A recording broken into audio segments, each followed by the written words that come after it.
હવે જીપીએસસી મને આમાં લાગીશું. જીપીએસસી છોડ સાઈડે. ચાલો હવે આપણે ડિસ્કસ કરીએ છીએ રિસેન્ટલી જે વેકેન્સી આવી છે that ease of RRB railway recruitment board. Correct? હમણાં જે વેકેન્સી આવી છે that ease of railway recruitment board. Railway recruitment બોર્ડની ખાસી બધી એવી તો વેકેન્સીઝ છે, જેમ કે junior engineer, depot, materials, superintendent વગેરે. પણ આપણે ફોકસ શેના પર કરીશું? જુનિયર એન્જિનિયર પર. બરાબર? સેન્ટ્રલ એમ્પ્લોયમેન્ટ નોટિસ એટલે advertisement number 03/2024. Date of application start થઈ ગયું છે. કઈ તારીખથી સ્ટાર્ટ ઓલરેડી થઈ ગયેલું છે? 30 જુલાઈ. હજુ પણ સમય છે. ફોર્મ ભરી દેજો અને ફોર્મ એ રીતે ભરજો કે એમાં ભૂલ થાય નહીં, મોડિફિકેશન નહીં આવે. એટલે ઉતાવળ કરતા નહીં. કે જો ધ્યાનથી, date of application have started from 30th July. Closing date કઈ તારીખે છે? આ મંથમાં 29 ઓગસ્ટે છે. કઈ તમારાથી મિસ્ટેક થઈ હોય ફોર્મ ભરતી વખતે તો તમે મોડિફાઈ કરી શકો, બીજું ફોર્મ ભરતા નહીં, રિજેક્શન આવશે. પછી તમારે ધ્યાન રાખવાનું છે, date four modification window 30th ઓગસ્ટથી ક્યાં સુધી છે? 8 સપ્ટેમ્બર સુધી છે. અને લખેલું છે create an account form ચૂઝન RRB can't B modify. તો મોડિફાઈ કરવાની તમને ડેટ આપી દીધી છે. આમાં તમે મોડિફાઈ કરી શકો, બટ ફોર્મ ભરતી વખતે એટલું ધ્યાન રાખવું કે આ નોબત નહીં આવે. બરાબર? ઉતાવળ કરતા નહીં. પછી આપણે જોઈએ છે કયા કયા ડોક્યુમેન્ટ્સ જે છે, ડોક્યુમેન્ટ્સની રિક્વાયરમેન્ટ છે તમને. These are all documents you required. Valid email address. Email address એવા જો ચાલુ હોય. બરાબર? Valid phone number. પછી Aadhaar card detail, academic qualification detail, scan copy of your photograph, scan copy of your signature, SC/SC certificate. Travel allowance મળવાનું છે ને? જે પણ કેટેગરીના સ્ટુડન્ટ છે એ લોકોને એક્ઝામ આપવા જવા માટે ટ્રાવેલનું શું મળશે? અલાઉન્સ. ટ્રાવેલ અલાઉન્સ જે છે, તમે ઓબ્વિયસલી તમે કઈ એક્ઝામ આપવા જવાના છો? રેલવે. તો રેલવેમાં ટ્રાવેલ કરવાનું તમને શું મળશે? અલાઉન્સ મળશે. બરાબર? સો યુ હેવ આજે પ્રોપરલી સર્ટિફિકેટ તમે અપલોડ કરજો ફોર ટ્રાવેલ અલાઉન્સ. પછી PWBD. What is PWBD? What is PWBD? શું છે આ PWBD સર્ટિફિકેટ? ડિસેબિલિટીઝ વાળા લોકો હોય, બરાબર, એ લોકોએ સર્ટિફિકેટ જે છે, સર્ટિફિકેટ તમારે પર્સન વિથ બેન્ચમાર્ક ડિસેબિલિટી કહીએ. શું કહે છે ને? Person with benchmark disabilities. Benchmark ડિસેબિલિટીઝના સર્ટિફિકેટ જે પણ હોય તમે સબમિટ કરી શકો. Passport size photos with date and white background, without ટોપી પહેરીને ફોટો પડાવવા જતા નહીં. બરાબર છે? ટોપી અને ચશ્મા પહેરતા નહીં. એટલે આપ્યું છે અહીંયા, ટોપી ઓપી પહેરીને ફોટો પડાવતા નહીં. બરાબર? નીચે બીજું શું કરવાનું છે? તમારો પ્રોપર ફોટો રહેવો જોઈએ વિથ વ્હાઇટ બેકગ્રાઉન્ડ અને અહીંયા ડેટ. તો તમને ખબર હશે ફોટોવાળા તમને નીચે શું આપશે? ડેટ. 6 મહિનાથી જૂનો ફોટો રહેવો જોઈએ નહીં. બરાબર? એ લોકોને ખબર રહેવી જોઈએ કે તમે જે ફોટો અપલોડ કર્યો છે એ 2, 3, 4 વર્ષ જૂનો નથી. લેટેસ્ટ રહેવું જોઈએ, એટલીસ્ટ 6 મહિના. બરાબર છે? 6 મહિનાથી જૂનો રહેવો જોઈએ નહીં. નીચે તમારી ડેટ. બરાબર છે ને? એનો ફોર્મેટ તમને ખબર છે. ડેટ જે છે, ડેટ તમારે જે છે એ નીચે અહીંયા મૂકી દેવાનો છે. બરાબર? પછી જેઈની જે તમે પોસ્ટ પર લાગશો, જુનિયર એન્જિનિયર, બરાબર છે, પછી સિનિયર સેક્શન એન્જિનિયરની પ્રમોશન આવશે. એના પછી તમારું પ્રમોશન આવશે as a assistant divisional engineer, પછી ડિવિઝનલ એન્જિનિયર અને પછી સિનિયર ડિવિઝનલ એન્જિનિયર. બરાબર, આ હાયરકી છે. These are all your what, these are all your hierarchy. પછી આપણે જોઈએ what are your post preference. ઘણા દિવસોથી ઓનલાઈનમાં બેચમાં પૂછી રહ્યા હતા કે સાહેબ કે what are the post preference. બરાબર ને, કે post preference this are all બધા જે કામો છે આરઆરબીના એ બધા લખેલા છે. Work and workshop, production unit, બરાબર, ડિઝાઇન એન્ડ ડ્રોઈંગ. મતલબ તમારે લિટરલી સિવિલ એન્જિનિયરિંગને અપ્લાય કરવું હોય, બરાબર, તો આ છે ડિઝાઇન સર્કલ આપણે કહીએ સચિવાલયનો. એ તે તમારું શું છે? Design and drawing. બરાબર, research and development, then store, PWays, bridge work, પછી ટ્રેક મશીન, ટીએમએસ, આ બધા છે. આપણે એને ક્લાસિફાઈ કર્યા છે. One is your office work, બીજું કયું છે ફિલ્ડ વર્ક. ઓફિસ વર્ક અને બીજું કયું છે ફિલ્ડ વર્ક. ઓફિસ વર્કમાં you have work and workshop, then you have production unit, design and drawing, research and your development, stores. આ બધા કયા છે? Office work. આ બધા કયા છે તમારા? Field work. It depends on you. તમને એવું લાગે છે કે મારે ફિલ્ડ પર જઈને કામ નહીં કરું, મને ખાલી ઓફિસ વર્ક જોઈતું હોય, જેટલા ગર્લ કેન્ડિડેટ છે એ લોકોને એવું લાગતું હોય કે મારે ઓફિસમાં બેસીને કામ કરવું છે, તો તમે ઓફિસ વર્ક ચૂઝ કરી શકો. આમાં પણ મેં ક્લાસિફાઈ કર્યું છે અહીંયા. That is a 3 thing. One is totally office work, 5 દિવસ તમારે ખુરશી પર બેસવાનું અને કામ કરવાનું, વીકેન્ડમાં રજા. બીજું છે that is a semi office work. Semi office વર્કમાં હા, આ કામ તો કરવાનું જ છે તમારે, આ કામ તો તમારે કરવાનું છે. એ ઉપરાંત તમારે મહિનામાં 8-10 દિવસ શું કરવું પડે? ફિલ્ડ પર જવું પડે, ફરવા નહીં. બરાબર, ફિલ્ડ પર જવું પડે. એના એક્સ્ટ્રા પૈસા તમને મળશે 800 રૂપિયા લગભગ પર ડે. એટલે તમારી આના કરતાં સેલરી તો શું આવશે? વધારે. અને જો તમને એકદમ જ ચેલેન્જ જોઈતું હોય કે મારે ઓફિસ વર્ક નહીં, મારે ખાલી શું કરવું છે? Field workers, you have this field work. પણ મહેરબાની કરીને આ ફિલ્ડ વર્ક જે પોસ્ટ પ્રિફરન્સમાં જોઈને મતલબ ફીલ કરજો. પછી એવું નહીં કે તમે ફીલ કરો ને પછી ત્યાં સિલેક્ટ થઈ બી જાઓ અને ત્યાં લાગો. મોસ્ટ પ્રોબેબલી આપણી એક સ્ટુડન્ટ મળવા આવશે, બરાબર, એને preparing for GPSC, now working as JE in RRB. કોઈ અલગથી જેઈની પ્રિપેરેશન કરી નહીં, બરાબર. Started preparing for what? GPSC, now posted as junior engineer RRB in Ahmedabad, બરાબર. અને એમના સાથે મુલાકાત કઈ રીતે થઈ? મેં બીજા મારો ફ્રેન્ડ છે દેટ હી ઇઝ આ પોસ્ટ પર છે, SS એ લખેલું છે ને, સિનિયર સેક્શન જે છે એમાં છે. તો એને મેં ફોન કર્યો કે છોકરાઓને ગાઈડ કરવા માટે આવું કરીને. તો એનો જ કે તારી સ્ટુડન્ટ જે છે અહીંયા છે એઝ એન આરઆરબી જેઈ, એને જ બોલાવ નહીં બકા. જે પોસ્ટની જે ભરતી આવી છે અને મને જ નહીં ખબર. દેન હી સેન્ડ મી હર નંબર અને પછી એને કીધું કે સર હું જીપીએસસીની જ તૈયારી કરતી અને જીપીએસસીની તૈયારીમાં શું નીકળી ગયો. એટલે આપણે અલગથી કોઈ તૈયારી કરવાની જરૂર નથી. સ્પેસિફિક કોઈ ટોપિક હોય એને આપણે તૈયારી કરીએ, જેમ કે ફિઝિક્સ હોય, કેમેસ્ટ્રી હોય, એ ટોપિક પર આપણે ફોકસ કરીએ. પણ ટેકનિકલ જે છે એ ટેકનિકલ પર આપણું તો ઓલરેડી જીપીએસસીની તૈયારી કરી રહ્યા છે, તો આપણને એડિશનલી કોઈ એફર્ટ લગાવવાની જરૂરત નથી, બરાબર. પછી આપણે જોઈએ કે આ થર્ડ હજુ તો બાકી છે ને, ફિલ્ડ વર્ક. 25 દિવસ ક્યાં રહો તમે ફિલ્ડ પર? સેલરી તમારી નોર્મલ સેલરી કરતા 20,000 વધારે. તમે કયું પ્રિફર કરશો? ચાલો, પહેલું, બીજું કે ત્રીજું? પહેલું કેટલા જણા? પહેલું, ઓકે. પહેલું, બીજું અને ત્રીજું. ત્રીજા વાળા બી છે. સાઈટ પર કામ કરવું છે, 20,000 સેલરી, શું જોઈએ? જો પછી ખબર પડે.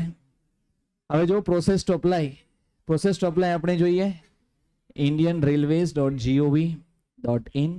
આરઆરબીના જી એપ્લાય ટેબ પર New registration link. Fill the registration form with details such as name, phone number, address and active email ID. પછી login credential will be sent to the provided email ID and mobile number પર તમને login credential મોકલાઈ દેશે. Use this credential to access the RRB JEE apply online form. Complete the application form by entering the information such as address, age, gender, category, education qualification. Upload scan copies of your photograph, recent photograph and signature. SC certificate will be uploaded during the pay the application fees to complete the process. मतलब તમારે જે travel allowance છે ને તો SC certificate બી તમારે શું કરવું પડશે, તમારે ત્યાં પ્રોવાઈડ કરવું પડશે. પછી જુઓ ધ્યાનથી, હું આની નથી વાત કરતો લેવલ 7 કેમ કે એમાં તો 17 જ પોસ્ટ છે, RRB ગોરખપુર ઓનલી. આપણે વાત કરવાની છે નહીં જુનિયર એન્જિનિયર, એમાં લેવલ 6 અને ઇનિશિયલ પે કેટલું છે? ઇનિશિયલ પે કેટલું છે? 35,400. એના ઉપર અલાવન્સ અલગ. આ તો તમારું જે છે that is your initial play 35,400. એના ઉપર એક્સ્ટ્રા જે પણ અલાઉન્સીસ હશે એ અલાઉન્સીસ તમને એક્સ્ટ્રા ત્યાં મળશે. કેટલી ભરતી છે?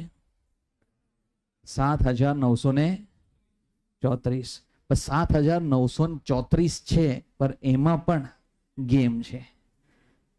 તમે ઝોન વાઇઝ જ ભરી શકો, એટલે તમે ટોટલ વેકેન્સીસ જોવાની નહીં.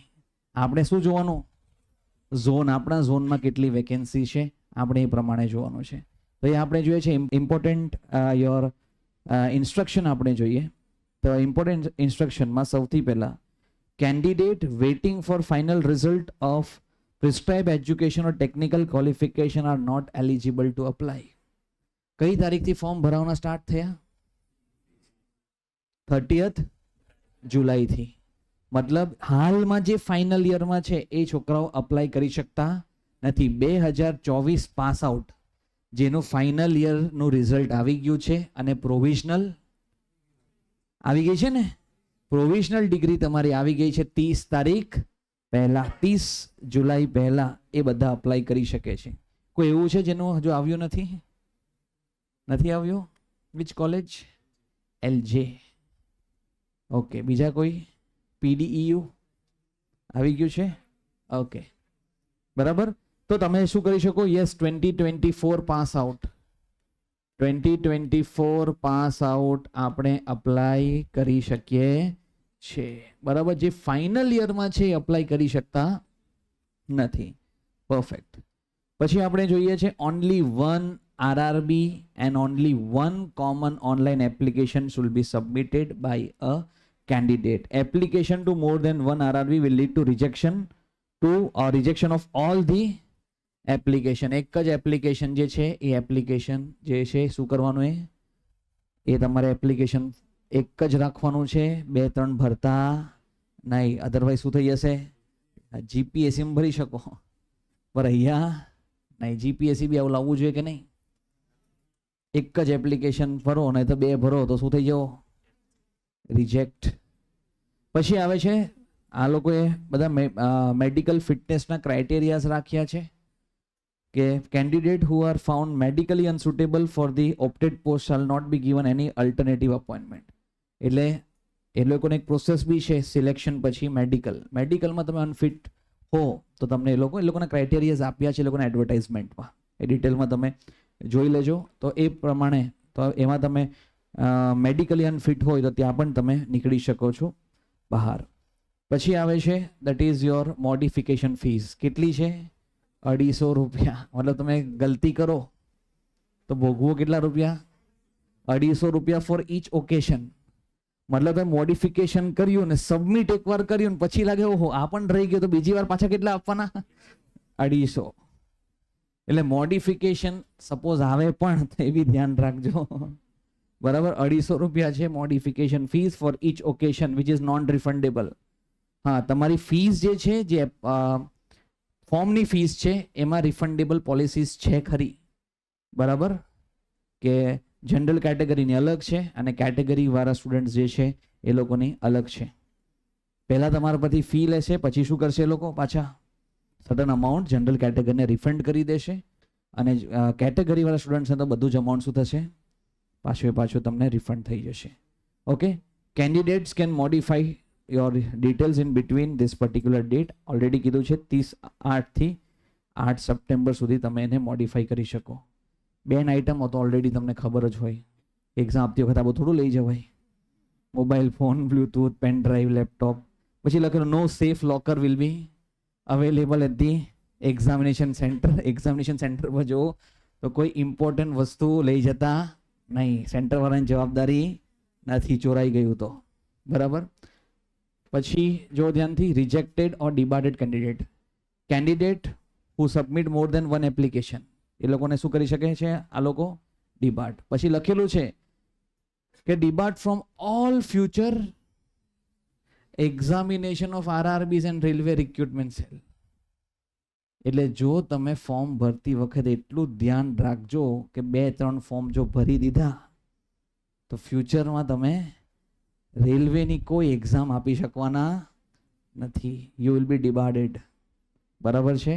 will be debarred from future whatever the examination of RRB and railway recruitment board. એ બહુ ધ્યાન રાખવું પડશે. Application of candidate who are attempting to submit multiple application with minor changes of information will also be debarred from all future examination of RRB and RRC. શું કીધું છે? Application of candidate who are attempting to submit multiple application તમે submit કરો, ભલે ને એમાં શું હોય, માઇનર ચેન્જીસ હોય, તો બી તમને શું થશે? So you will be debarred from the future.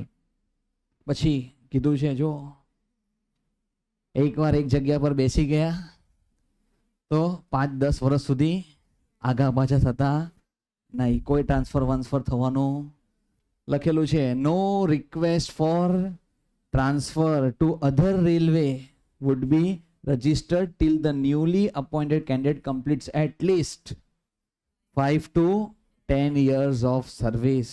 5 થી 10 વર્ષ સુધી સર્વિસ તમારે એક જગ્યાએ રહેશે. પછી કેન્ડિડેટ મસ્ટ નોટ ધેટ તમારી ડેટ ઓફ બર્થ જે ફિલ કરો છો એપ્લિકેશનમાં એ તમારી જે એસએસસી જે છે એ લિવિંગ સર્ટિફિકેટ અને બર્થ સર્ટિફિકેટ બધામાં શું રહેવું જોઈએ? સેમ. અને ત્યાં તમે જે પણ લખો ડેટ ઓફ બર્થ એમાં મિસ્ટેક કરતા ફ્યુચરમાં કંઈ એને ચેન્જ થશે નહીં. No subsequent request for changing in date of birth will be considered. Any difference in the date of birth will lead to what?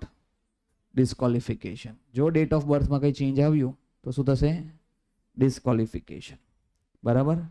પછી ફોર ઓલ કેન્ડિડેટ શું છે? એક્સેપ્ટ કેટેગરીઝ નીચે લખેલી છે. તમારો ફી કેટલી છે? 500. 500 માંથી તમને પાછા રિફંડ કેટલા આવશે? આઉટ ઓફ ધીસ ફીસ 500 જે છે an amount of what? 400 shall be what? Refunded duly deducting bank charges on appearing on first stage of CBT. એટલે આપ એક્ઝામ આપવા જવું પડશે. તમે ફોર્મ ભરશો ને પછી એક્ઝામ આપવા નહીં જાઓ ને પછી કહેશો કે મારા પૈસા પાછા આપો તો આપશે. એક્ઝામ આપવા જવું પડશે.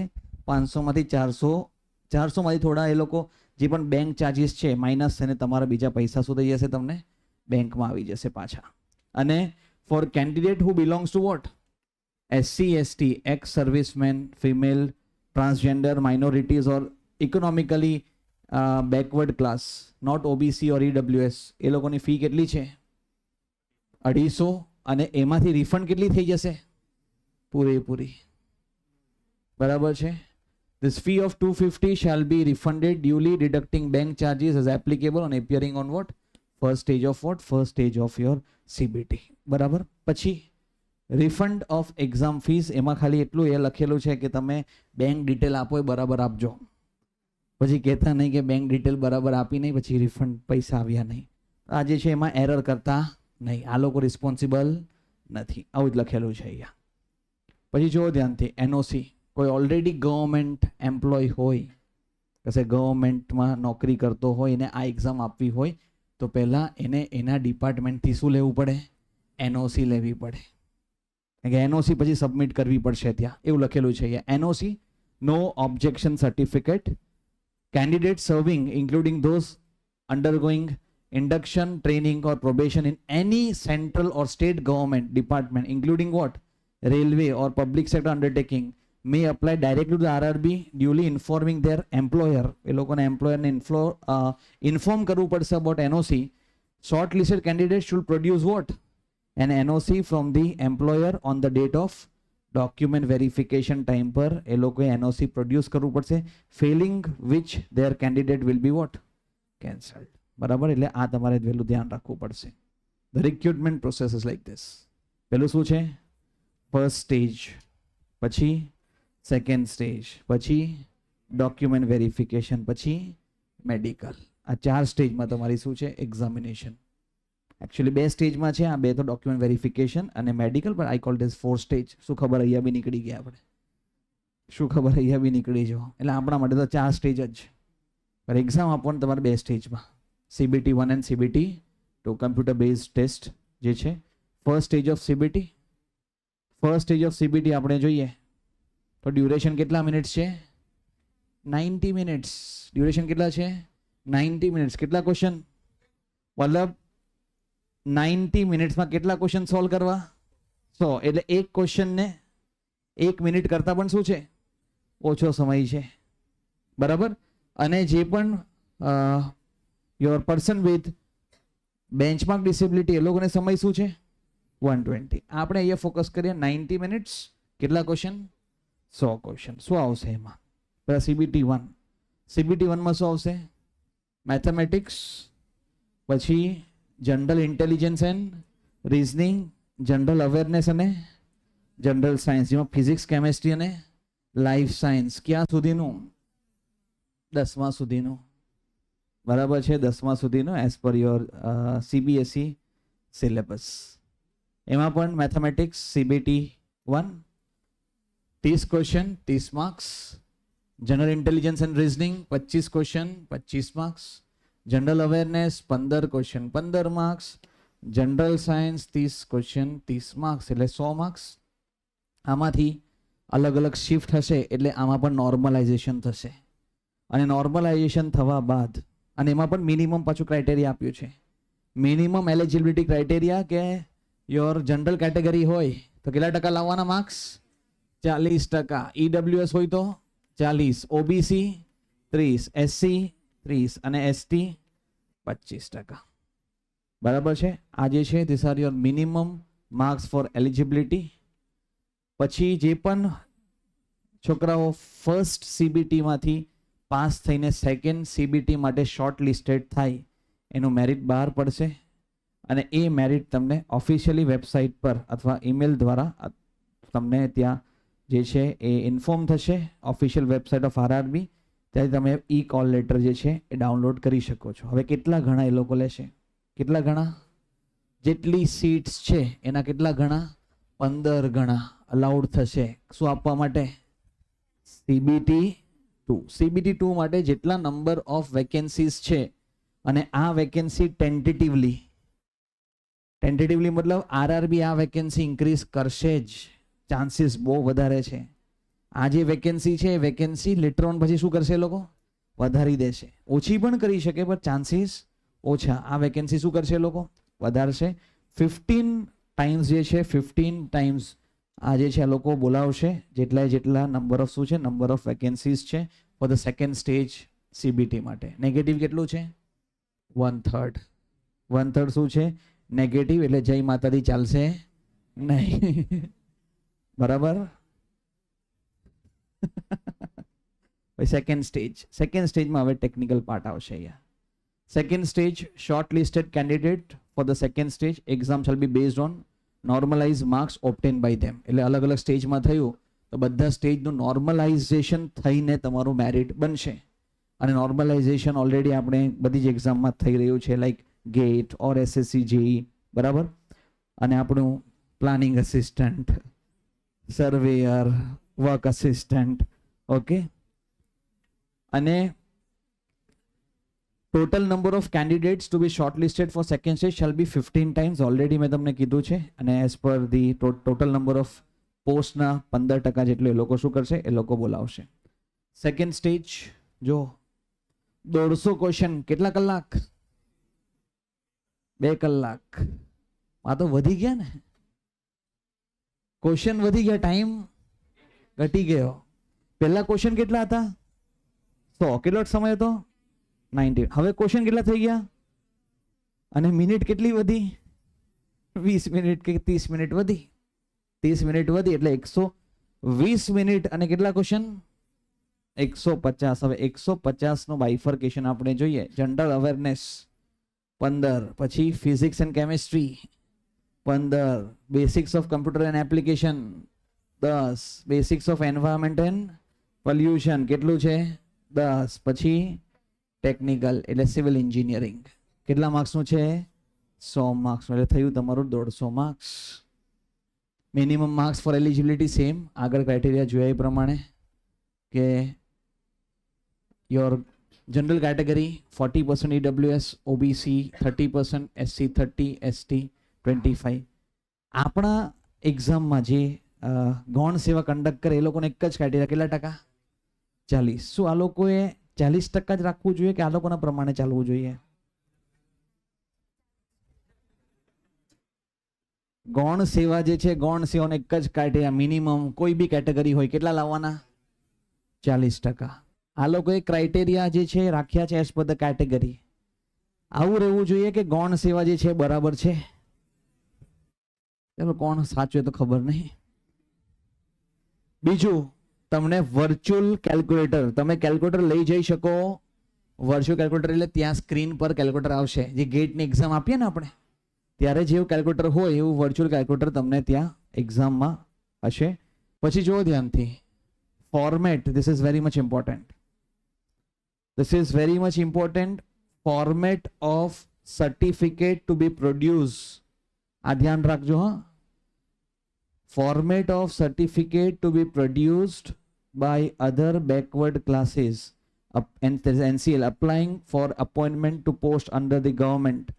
તો આમાં એ લોકોએ ઇંગ્લિશ નું ફોર્મેટ આપેલું છે. આ ફોર્મેટમાં તમારું જે છે એ સર્ટિફિકેટ રહેવું જોઈએ ઇંગ્લિશમાં. અને એ લોકો ફોર્મેટ આપેલું છે, આ બનાવી આપે તો વેલ એન્ડ ગુડ. અધરવાઇઝ એ લોકોનો જે બી ઇંગ્લિશ ફોર્મેટ હશે એ ચાલી જશે, વાંધો એટલો આવશે નહીં. ચાલી જ જવું જોઈએ ને. ઘણીવાર આપણે સરકારીમાં જઈએ અને મને કે મને ઇંગ્લિશ જોઈએ આ ફોર્મેટમાં, એ લોકો અમારું તો ફોર્મેટ અલગ છે. અને એ લોકોનું ફોર્મેટ ઇંગ્લિશ ફોર્મેટમાં પ્રોપર હોય સિમિલર ટુ ધીસ તો વાંધો નથી. એ લોકોએ આપ્યું છે તમને ફોર્મેટ. હા, બનતો પ્રયત્ન તો એ કરવાનો કે આવું ફોર્મેટ રહેવું જોઈએ કે લોકોને તમે આપી શકો કે આવું ફોર્મેટ જે છે આ ફોર્મેટમાં મને જોઈએ છે સર્ટિફિકેટ. બરાબર? જે તમારી સર્ટિફિકેટ છે produce by OBC other backward classes, તો તમારે આ ફોર્મેટ જે છે આ ફોર્મેટ રહેવું જોઈએ. જનરલી નહીં હોય તો તમે જે બી ઇંગ્લિશની હોય એ લોકોના ફોર્મેટમાં એ તમે રાખી શકો છો. ઓફિશિયલ RRB વેબસાઇટ્સ જે છે આ બધી તમારી RRBની વેબસાઇટ્સ છે. જો ઝોનલ વેકેન્સીઝ અમદાવાદમાં કેટલી છે? 193. આપણે ઇમ્પોર્ટન્ટ જોઈએ. મુંબઈ ક્યાં ગયો મુંબઈ વાળો? હા અજય. મુંબઈ કેટલી છે? 428. બીજું ક્યાં ભરશો આપણે?